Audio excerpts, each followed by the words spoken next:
the International Action Center here and the People's Assembly. So how you been doing health-wise and all that? Well, that's why I'm sitting a little. My back, I have to rest now and I can't just stand all the time. But I'm doing pretty okay. I can't complain. I could be worse. Right.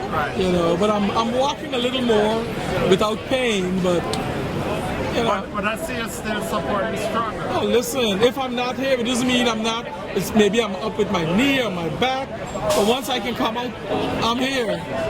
Always.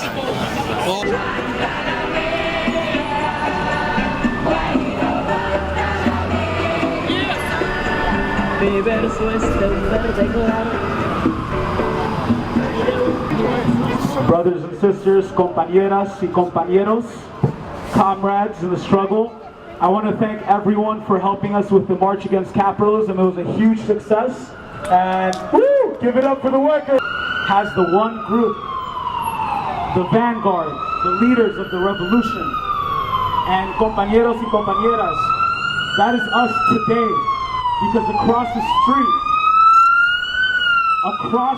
street, we have some of the filthiest, the greediest, the most disgusting fascists in the world. These are the people who own debt of families, who own the debt of hospitals, who own the debt of schools, and they sell them like a game. They have a little game, it's called the stock market, and they sell them, they have numbers and they quantify it. These are the assholes, these are the fascists who are selling debt and are selling families like if it's some sort of game. And we need to be able to recognize that exploitation isn't just a boss hitting a worker or not allowing pregnant women to take off from work. Exploitation happens every second, and it is reproduced every hour. Every time that the boss extracts surplus value from the value that a worker produces, that is called surplus value. That is what Marx writes out and spells out in capital. So I want to thank everyone for being here today, and long live the workers' struggle. And if you're down for the workers' struggle, I want you to repeat after me. The people united will never be defeated. The people united will never be defeated. The people united will never be defeated. Thank you. For those of you who are walking by and wondering why we are here across from Radio City Music Hall, it's because yesterday and today there's an event going on in that venue. It's called the World Business Forum.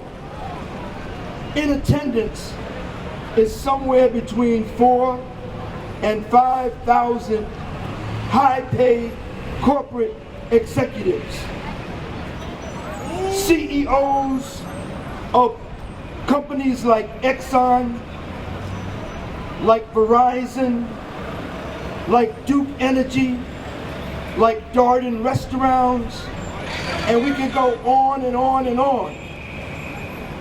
They are meeting to discuss how many more workers they're going to need to lay off to keep their profit margins high. They're meeting to give each other pep talks. Oh, don't worry, profit's not high enough. Pay the workers less. Break their union.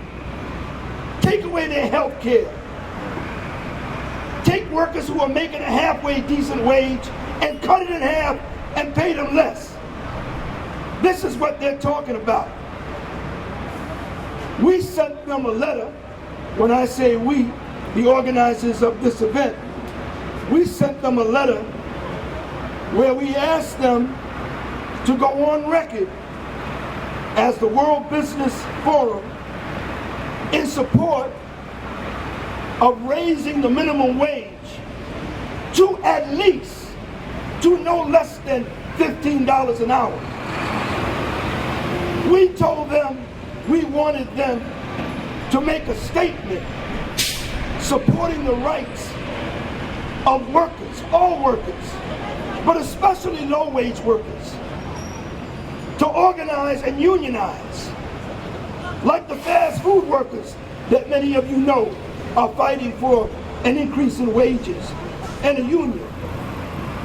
We also asked the World Business Forum to make time on their agenda for at least one low-wage worker. One worker. Preferably somebody that's involved in organizing for workers' rights, to speak to those executives.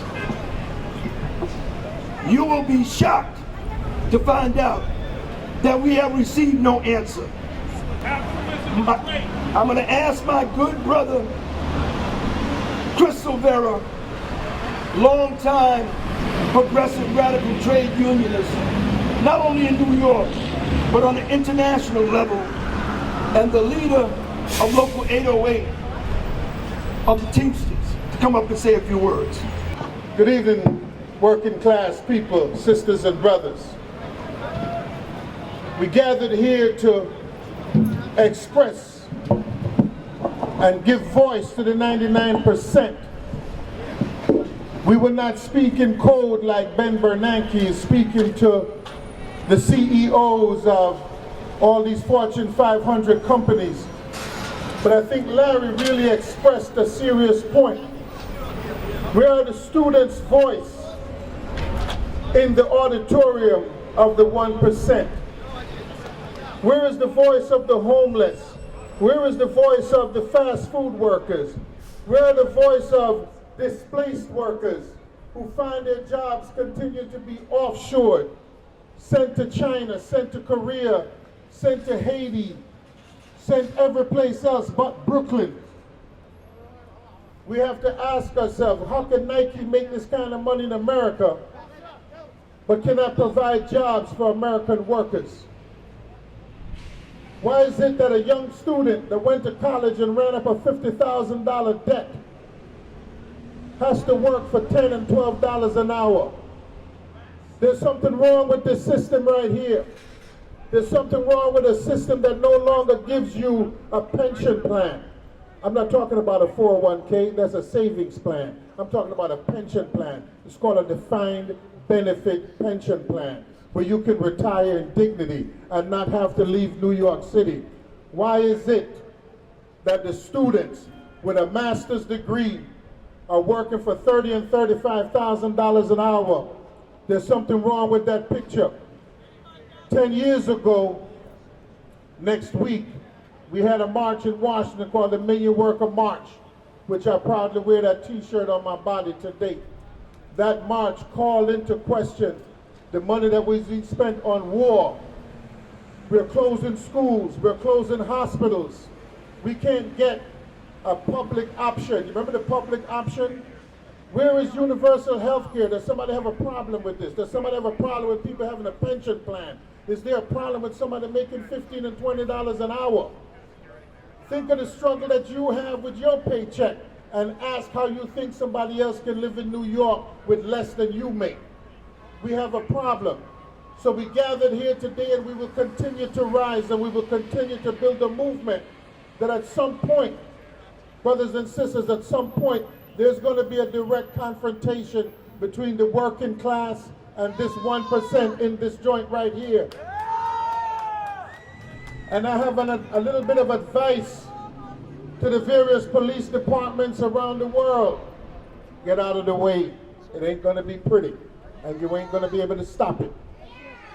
Because this oppression that's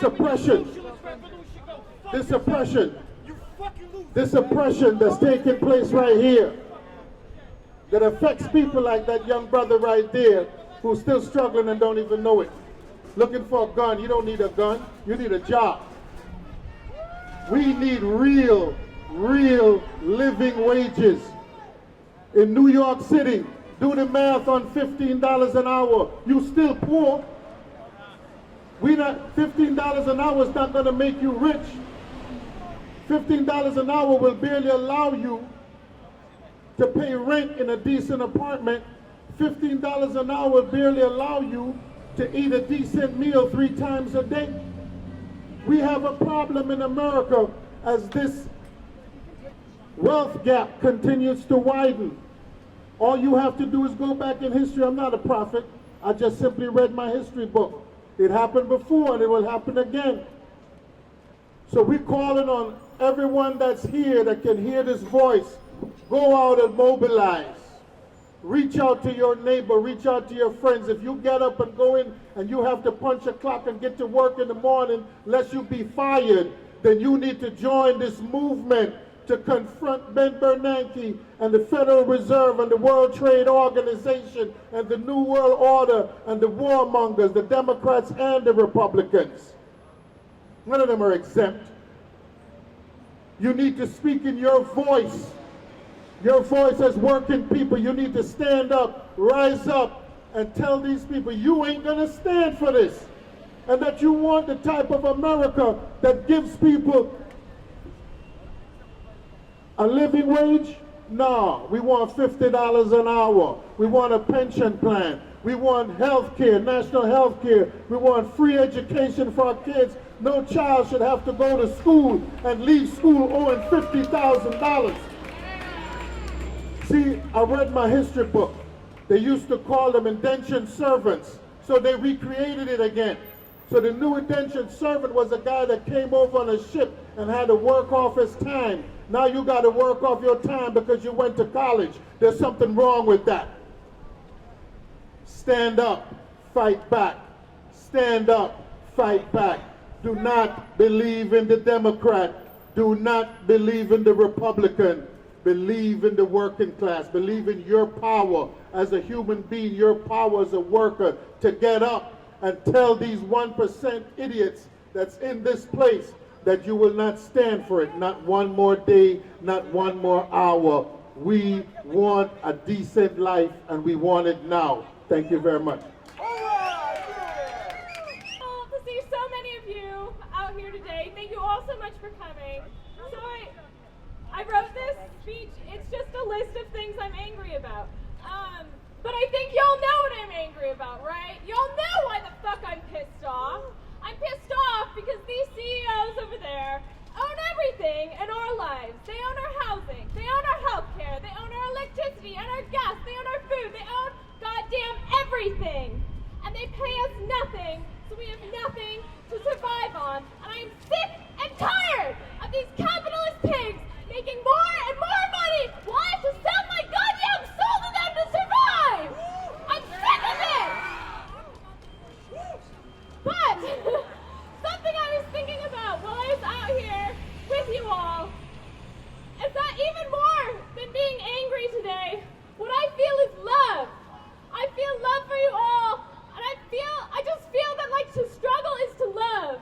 To struggle is to love ourselves, to struggle is to love each other. And I'm just so happy to be out here today with all of you, feeling that love, feeling the struggle, and knowing that this fight will go on. People's needs, not corporate greed. Workers' needs. People's needs. Workers' needs. Brothers and sisters, I want to introduce to you next Brother Rob Robinson, one of the leaders of Take Back the Land and a longtime veteran of many organizations, including Picture the Homeless. And I participate, I call myself a practitioner of civil disobedience, indirect actions, because laws were created not necessarily to work for us, but in many instances to work against us. And we need to intentionally break that law to highlight the unjust of that law, right? So as much as the folks in blue out here want to tell you what you have to do, understand that they're not going to arrest everybody in New York City, right? These are our streets. We own the streets. We run the streets. We challenge power. That's what we do.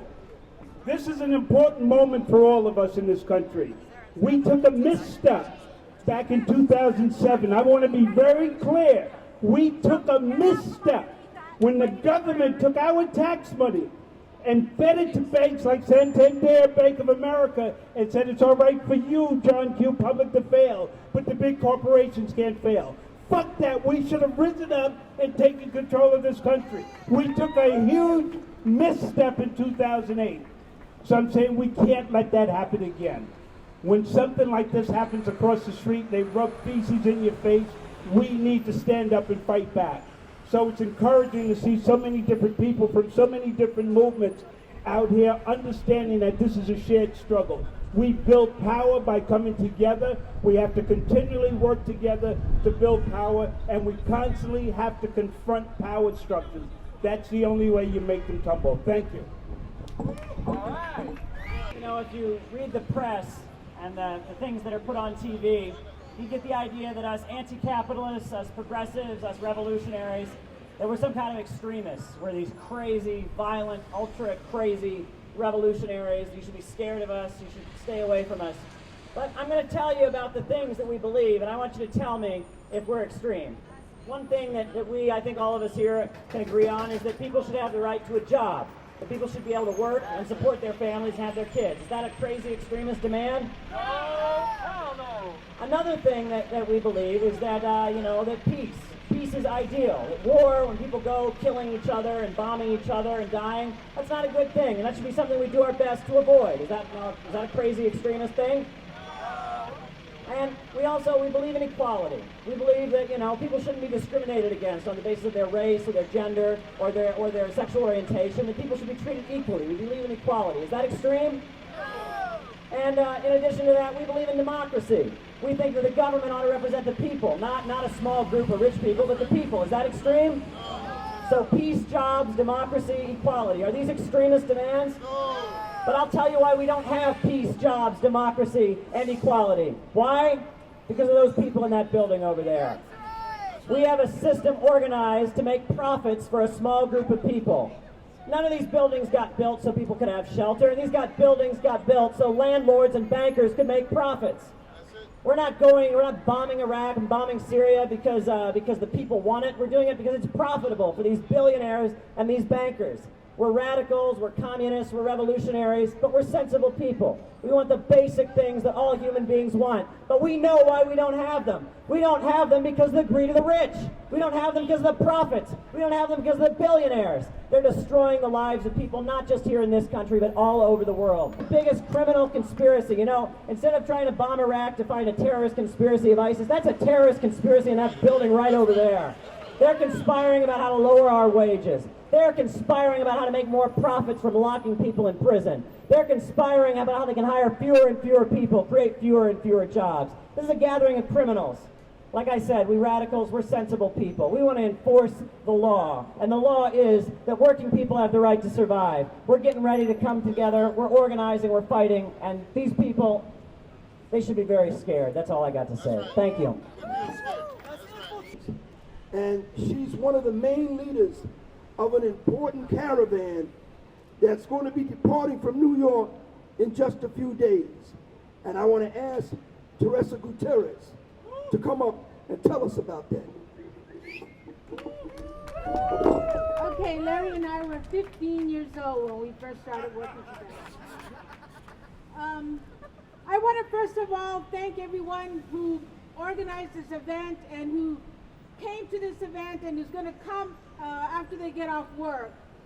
And I want to thank you because it's so important that we build a movement in this country and that we build a kind of movement that does this sort of thing. Do you remember a few months ago when the pictures of the children who were being detained in detentions in South Texas broke everybody's hearts, and you felt so terrible for these young children who were being held like animals, like criminals, when the only thing that forced them to leave was horrible conditions in their homelands, horrible conditions that were a result of Washington policies and has been. But those pictures, sisters and brothers, were leaked by people who work with immigration, and they were leaked to a right-wing web center. Where was the Justice Department in penalizing and investigating and putting somebody in jail for releasing those pictures to the right-wing website? Where is the outcry about that? We need to build a movement where workers release those kind of pictures on our side. for our side that tells us these kinds of things so that we can mobilize for the people. So as a result of this crisis, the several immigration activists have come together, labor, human rights, Pastors for Peace, other organizations. We have come together, and despite the fact that we only have nickels and dimes and 50 cents here and $10 there, we have managed to raise somehow $4,500 to hit the road this Saturday, and we will be traveling in 10 cities around the United States and make our way to McAllen, Texas on October the 18th. Now I want to tell you a little bit about this caravan because it's so exciting that in Philadelphia, in Washington, D.C., in Durham, North Carolina, in Atlanta, Georgia, these are some of the cities where immigrant rights groups and progressives and others are going to be hosting us. They're going to be feeding us. We're going to be exchanging about the conditions in those cities and learning about the different struggles. And after Atlanta, I'm very excited that we're also stopping in Jackson, Mississippi, and we will have a chance to meet with the Chokwe Lumumba forces. We'll be able to meet with the son of Chokwe Lumumba in Jackson, Mississippi, and that's a real highlight, I think, for us. And then we're going to be making our way into Houston and San Antonio and Laredo, Texas, where the movement in Texas is so anxious for the solidarity and so anxious for us to be there because they feel so besieged by the militarization of the border.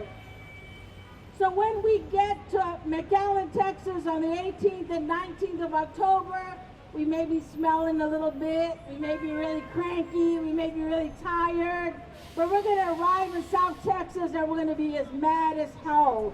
We're going to be mad at the government that continues to create conditions that force people to leave their homelands, that is deporting young people whose sisters and brothers and mothers and fathers have been killed by death squads in Honduras, and still they are forcing the deportation of these children and young people, because they're not children for the most part. These are young people whose lives are so hard that you can't call them children anymore. They're young people who have seen their parents die, who have seen gangs and all kinds of conditions as a result of Washington, and yet the Obama administration is still forcing them to go back and put them in harm's way. ¿Qué tal, compañeros? Muy buenas tardes. How you doing, everyone? Good afternoon. We're very happy today we be here basically fighting against those people. So my name is Mahoma Lopez. I represent the organization Laundry Worker Center. I have here with me my compañero Maurelio Ortega. Also, he's an organizer in Laundry Worker Center. We're going to say some things in English. We're going to say some things in Spanish. The sister is going to do the translation. So basically, how they explain, the brother Larry explained, our organization we focus just basically to help to organize the workers, which in places like in the Bronx or Washington Heights, with the majority of the people live in the poverty, basically those workers, they don't receive minimum wage. They are victims of sexual harassment. They are victims of racism. So basically, how we transform that anger, not only in words, but organizing. So we are very upset about how this system works. We are very upset how it's possible this system, they are not able to give us, to fix our status, but also we cannot stand up and just complaining. We need to act. How we acting is basically organizing. We are in favor just to training the people how to learn to organize, because other ways we don't do magic, or we're not gonna see the things change if you don't train the people. If you don't go to the base and basically you explain the people how they had to fight for their rights. We are the working class. It's very important. We move this country, we build this country, and not only this country, our country too. We are from Mexico. Mexico is a country of the third world. We are a rich country, but very unfair country. We have a lot of natural resources, but only few people management those resources.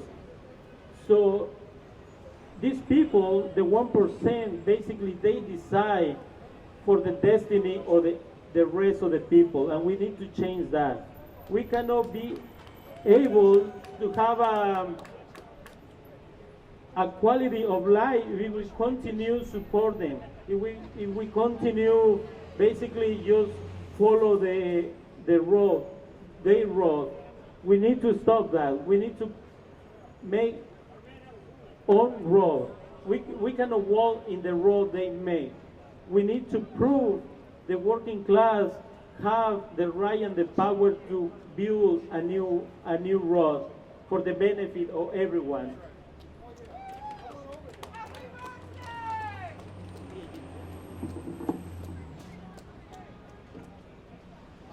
Hermanos y hermanas, buenas tardes. Es un placer saludarlos nuevamente.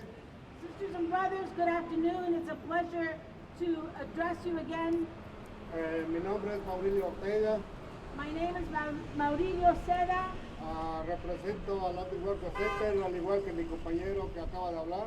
And like my brother who just finished speaking, I also represent the Laundry Workers Center. Hace 3 años se formó la organización al cual pertenecemos. This organization was formed about 3 years ago. Nosotros estamos conscientes de que solo organizando a la clase trabajadora We are very conscious that only by organizing the working class podremos llegar a superar los niveles de pobreza que atravesamos actualmente. only by organizing the working class can we overcome the conditions of poverty and other things like that. Only by organizing the working class can we overcome those conditions. Durante estos 3 años de existencia de la organización, During the 3 years of the organization's existence, hemos enfrentado duras batallas organizando compañeros trabajadores de restaurantes. we have had many difficult battles organizing workers and restaurants, Así como builders en los condados de Manhattan, Bronx y Washington Heights. in areas such as Manhattan, the Bronx, and Washington Heights. Es más que nada nuestra labor que estamos haciendo, tratando de concientizar a las personas, a la gente trabajadora como nosotros. What we're trying to do, he gets it, that driver gets it. What we're trying to do is raise the class consciousness of the workers that we're organizing and meeting with. Solo así podemos levantarnos de la pobreza que enfrentamos ahorita nosotros como trabajadores. That's the only way that we'll be able to alleviate the conditions of poverty that workers face. Invito a todos los hermanos y hermanas que estamos aquí reunidos I invite all the sisters and brothers who are united here today. a que por nuestro lado continuemos con nuestra lucha de clases. Let's continue with the class struggle. Muchas gracias. Thank you very much. Gracias. Thank you. All right, first up, I just want everybody to give a hand for all the people who spoke before me. They are the voice of the people. So, Ben Bernanke, thank you. How you doing in there? Sweating a bit? Thing is, I don't think they're as complacent as others might have said they were. Because guess what? Guess how much security they have out there? They have us in barricades. That's not the behavior of people who aren't afraid of us. If they thought we were irrelevant, they would let us speak there. But they know our ideas are infectious. They know they have to keep down the students with debt. They know they have to keep the workers down by busting unions. That's the only way that they can survive, and honestly, it's pathetic. for them to maintain the status quo, they have to hurt people. They have to hurt millions and billions of people. They have to steal billions and trillions of our tax dollars. But for us to thrive, all we got to do is stand here together, hand in hand, fist to fist, united. It's all we got to do to thrive the way that we are. So, it's excellent to be here. And now to hear everybody else. Have a good night, everybody. And this weekend, he's going back there. Please welcome Amani Henry. So folks, if folks aren't clear why people are out here today, just take a little look over there. Over here to the side here at Radio City Music. They say, presenting the World Business Forum. I think it's such an amazing thing to even think that some of the most richest people in power are in this auditorium right now deciding about our basic human needs and rights. This morning at City Hall, there was a press conference called by some electeds and community groups talking about the worst landlords in New York. I live in Flatbush. We have lots of people out there. If you're in the Bronx, lots of people, community groups can talk about living in our communities where some of us don't have stoves. Well, some of us are still living where the paint is peeling off the walls, where there's lead paint, where some of us have construction going on that our landlords are trying to force us out of our apartments. Let's talk about rents. How many of you right now have had some experience with your rent going up in the last few years? Raise your hands. Some of us know what it's like to be displaced from our neighborhoods. We're literally moving from community to community, trying to make sure we can stay in our community, in our apartments. But the truth of the matter is, they keep pricing us out. Again, when we want to have someone to blame, we can look right over here, to my left or to your right, to the folks that keep wanting to develop or quote-unquote revitalize our neighborhoods, which is about gentrification, a concerted effort by the real estate developers, by the banks, by the city of New York, by the landlords to price low and working and middle-class people out of their neighborhoods. And we have to do everything in our power not to fall for this 20-80 split. Why can't it be 80% our favor?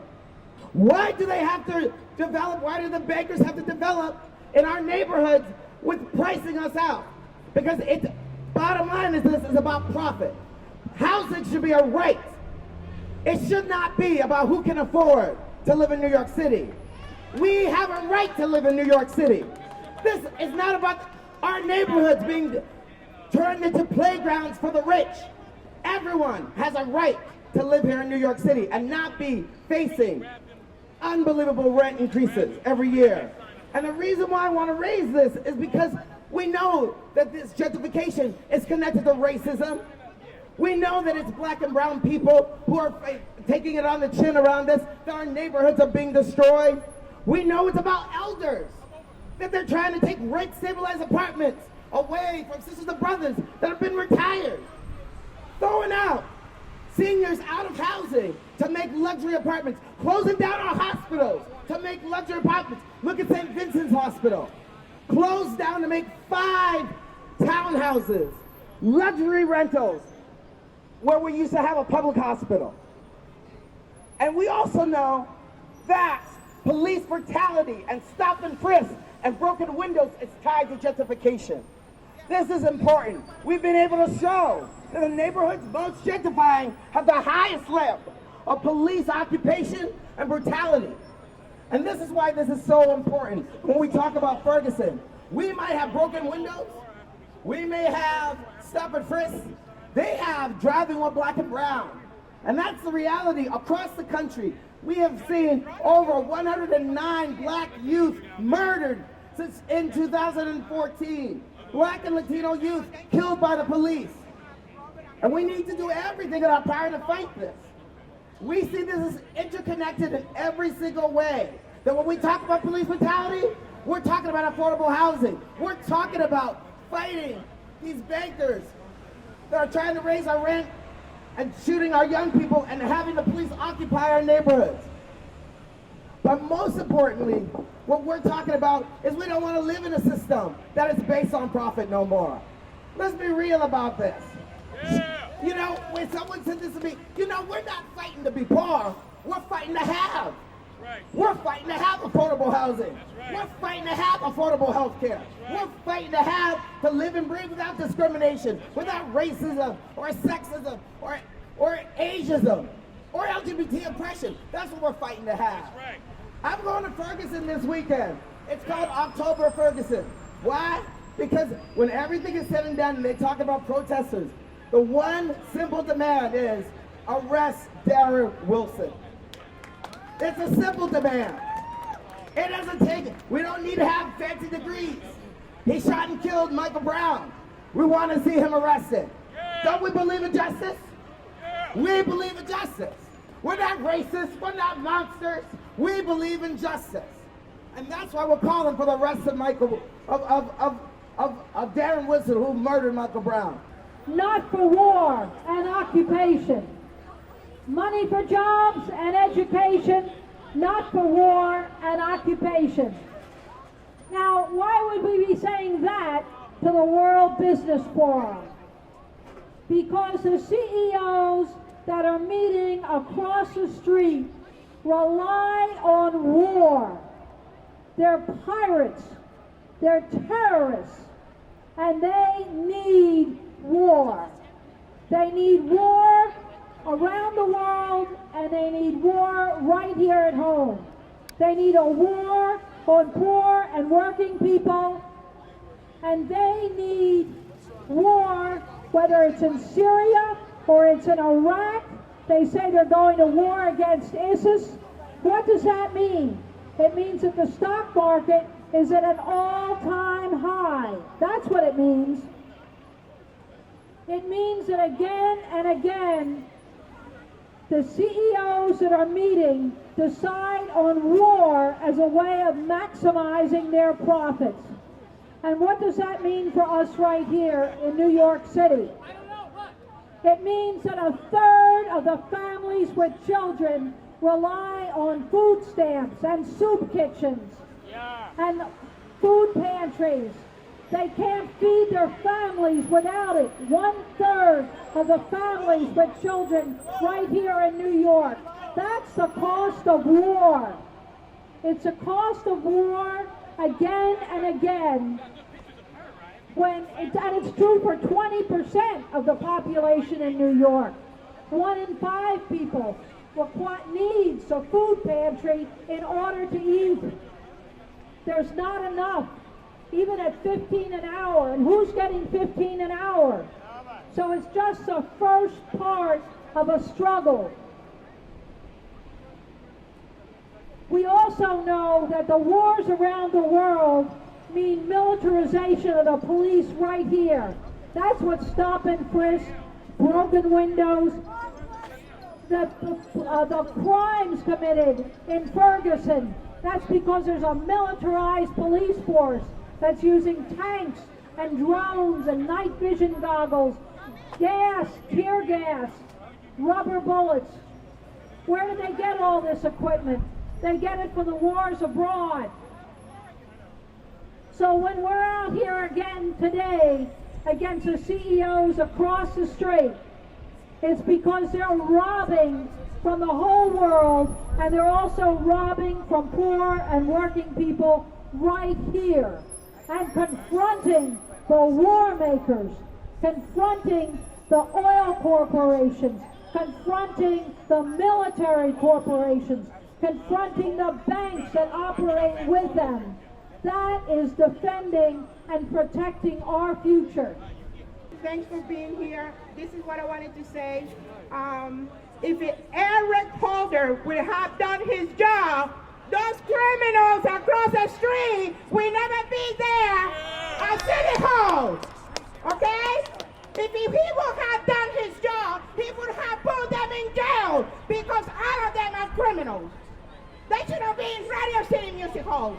They should be in our jails. No, but of course, what Eric Holder and the rest of the DA, including in New York City, they have a broken window and a stop and frisk and putting a young youth, brown and black, in jail instead of putting these fucking people in jail. And you know what they did? They're stealing money, and they're still gonna steal more money from people. They haven't stopped. They're still gonna come out and get some more money. Okay? And I just wanted to say, right now we're having problems in Ferguson, but we also having a problem here in New York City. They're arresting people from jaywalking. And you know who the people that they're arresting? Black and brown. And you know these people in blue here and these white shirts, they're not serving us. You see how they have moved us from the middle of the sidewalk because they have to protect the people that are across the street. Okay? And this is what is being done right now. This is what is being done right now. Just remember, when we come out on the street, we need more people to take the street because we always say the street belongs to us. No, they don't belong to us because this blue guy, they move us from the street. And this is what they have been doing. So forget it about this is our street. Yes, we pay for the street, but they're not our street. Look at how we look at our animals. We are caged. And what are they doing over there with their suit on? The animals are here in this cage, and the big criminals are in that place. We were unfortunate to have a video of what took place. But the bottom line is, the people in blue are supposed to be there protecting us, but they're not protecting us. They're protecting them, okay? And then we want them to be responsible for what they did, make an accountability. And we have to sit together and make sure that happens. Not only for Eric Garner, Michael Brown, Amadou Diallo, it has been happening for many and many and many years. And it's still happening, and we have to make it stop. We have to hit them in their pockets because they don't seem to have any type of conscience, okay? So we have to make a change. We have to do something. Thank you. I want to say Uhuru to everyone. Uhuru means freedom in Swahili. And that's what we're out here for today. My name is Samumba Sepukwe. I'm with Occupy Wall Street and OccuEvolve. We're still here because Wall Street is still committing their crimes. And many of the CEOs that are committing those crimes are right across the street, right now, including the chief criminal, Ben Bernanke. And everything from stop and frisk to mass incarceration, to the destruction of our environment, to the lack of economic justice for the 99% is represented by these CEOs and these corporations in Wall Street.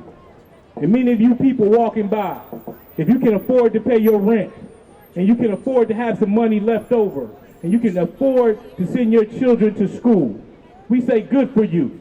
But we also say join the 99% and the masses of people that can't afford to do that. That's why we're out here. The reason Dr. King was killed was because he was talking about economic justice for the people. And we know that over 50% of people in New York City cannot afford to pay their rent. We know over 50% of New York City is living at or near the poverty line. That's why we're here. That's why we protest things like capitalism and imperialism. That's the reason. And if you're a person of color, if you're a person of African descent, your ancestors were sold right on Wall Street. And that's where capitalism started, right on Wall Street. So that's why we're out here. It ain't just what happened in 2006, 2007, when the stock market went down and people's homes got foreclosed. People have been foreclosed since their land was stolen. The Native American people, the Lenape, and the African people that sit over here enslaved. So it's important. And I bring that up because all of our issues are tied. Even if you're just struggling to pay rent right now, or you're struggling to pay for your son or daughter's college tuition, the problem is right across the street. The problem is the lack of pay to the workers. The problem is we don't have economic justice in this country. We believe everyone should have access to quality health care. We believe that everyone should have $15 and a union at minimum. Good evening, everybody. My name is Shahid Kamred, and I'm a Secretary General Pakistan, USA Freedom Forum. Just like maybe 30 yards away, there's a building.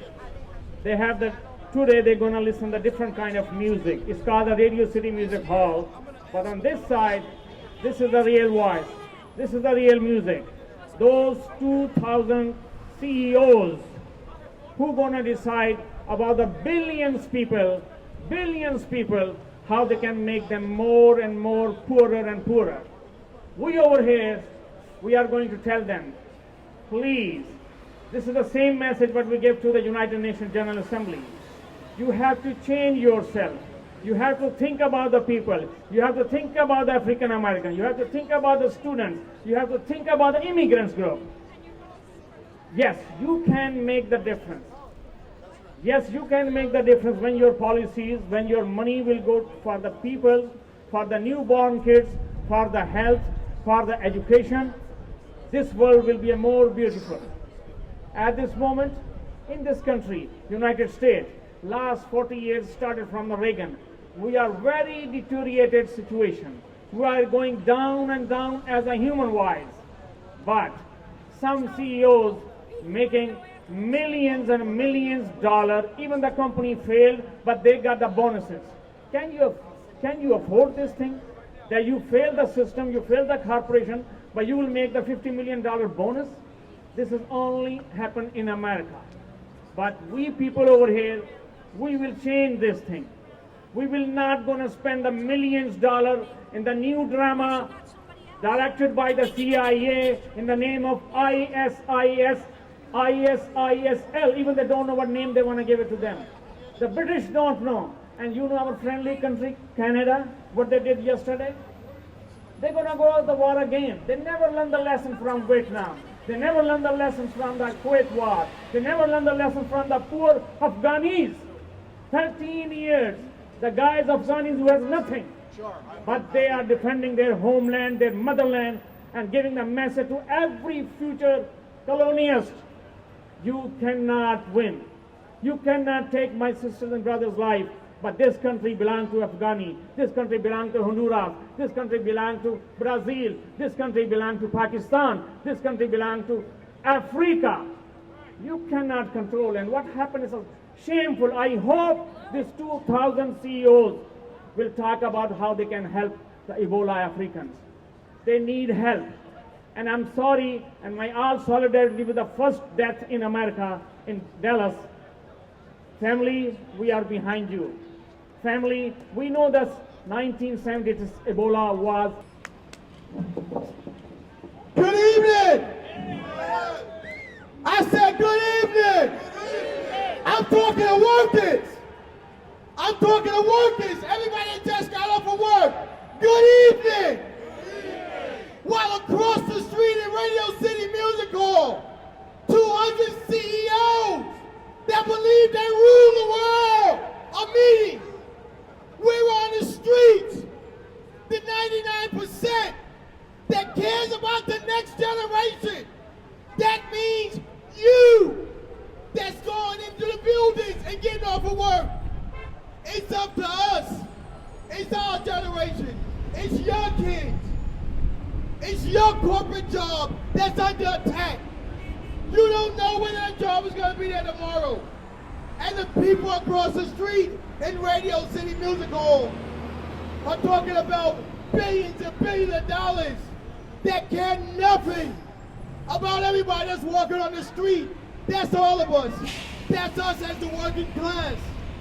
I stand before you representing workers, union workers, workers that are unorganized, the working class, the next generation. We're here because we care. We are the 99%.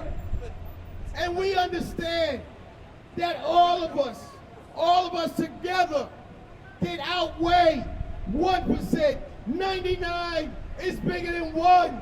We got the power, and we're showing it on the street for the class. That's all of us, the working class. We got the power.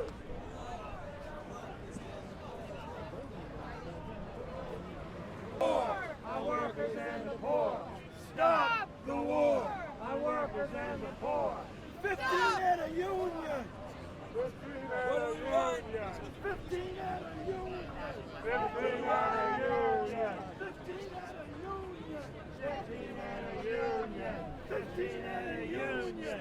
15 and a union. 15 and a union. 15 and a union. 15 and a union. 15 and a union. 15 and a union. Fifteen and a union. 15 and a union. 15 and a union. 15 and a union. $15 and a union. $15 and a union.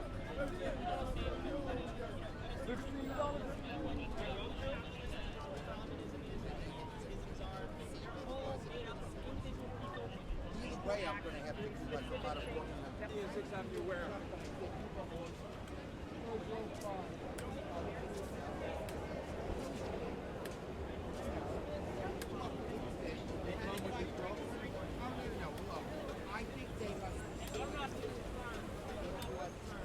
They're working class too, generally speaking. No, this is not going to be anything long term.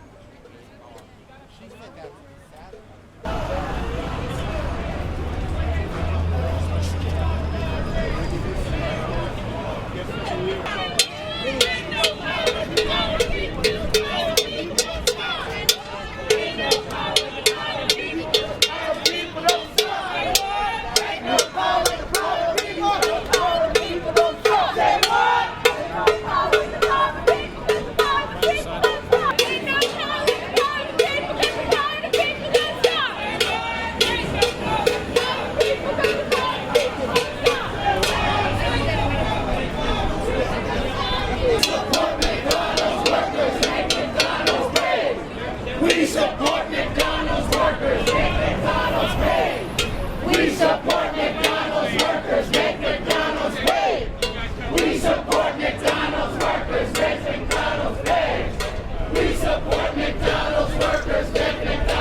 call together constitutional convention. Out in San Francisco and build it all the way up.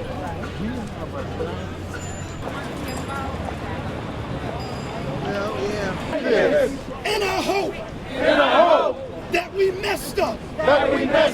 Just a little bit.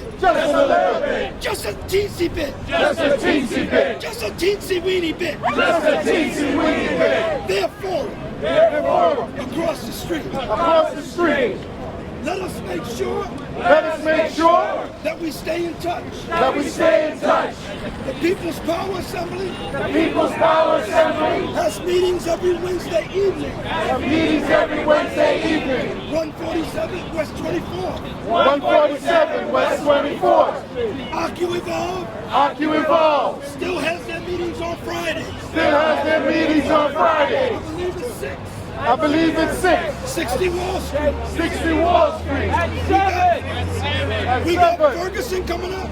We got Ferguson coming up. We got October 22nd coming up. We got October 22nd coming up. We got Black Friday at Walmart coming up. We got Laundry Workers Center coming up. And about 100 events that I don't even know about, but we try to go to. 100 events that we don't know about. We got the caravan going to the Texas-Mexican border. We got the caravan going to the Tex-Mex border. So we know what to do. So we know what to do. Let's stay together. Let's stay together. Build this movement. Build this movement. Grow this movement. Grow this movement. Grow this movement. Grow this movement. Grow this movement. Grow this movement. We got million workaholics. We got million workaholics. 10th anniversary.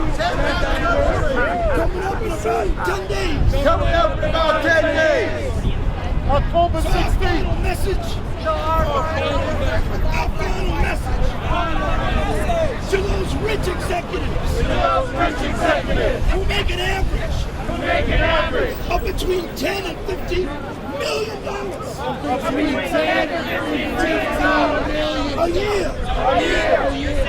Stop your war against workers and the poor.